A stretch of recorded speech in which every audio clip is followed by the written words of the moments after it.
కోట సత్తెమ్మ ముస్లింల ఇంటి ఆడపడుచు.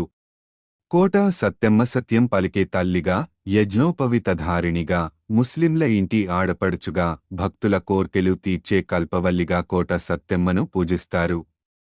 త్రిశక్తి స్వరూపిణిగాను పిలిచే ఈ అమ్మవారిని దర్శించుకుంటే సకల శుభాలు కలుగుతాయని భక్తుల నమ్మకం. సత్యం పలికే తల్లిగా, యజ్ఞోపవీతధారిణిగా, ముస్లింల ఇంటి ఆడపడుచుగా, భక్తుల కోర్కెలు తీర్చే కల్పవల్లిగా కోట సత్తెమ్మను పూజిస్తారు. త్రిశక్తి స్వరూపిణిగాను పిలిచే ఈ అమ్మవారిని దర్శించుకుంటే సకల శుభాలు కలుగుతాయని భక్తుల నమ్మకం.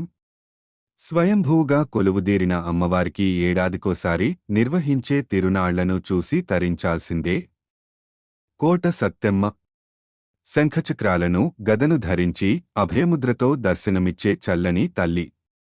తూర్పుగోదావరి జిల్లా నిడదవోలు మండలం తిమ్మరాజుపాలెంలో ఉంటుంది అమ్మవారి ఆలయం.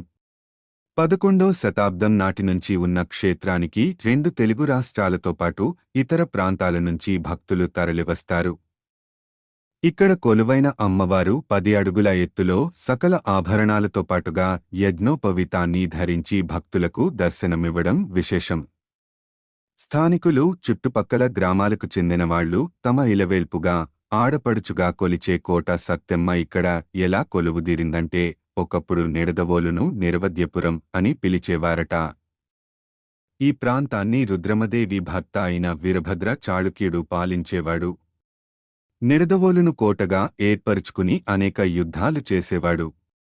ఆ కోటలోనే అమ్మవారు స్వయంభూగా వెలిసిందట.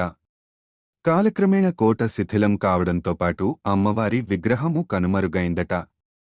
అలా అదృశ్యమైన అమ్మవారు 1934లో నిడదవోలు మండలం తిమ్మరాజుపాలెనికి చెందిన దేవులపల్లి రామమూర్తి శాస్త్రి అనే భక్తుడి పొలంలో బయటపడింది. దొరికిన విగ్రహాన్ని ఆ పొలంలోనే ఉంచి పూజలు చేసేవారు.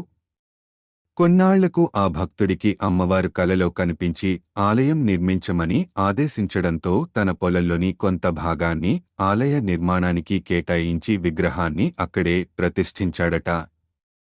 అప్పటినుంచి నేటివరకు కోరికలు తీర్చే కొంగు బంగారంగా, వరాలిచ్చే చల్లని తల్లిగా అమ్మవారిని పూజిస్తున్నారు భక్తులు.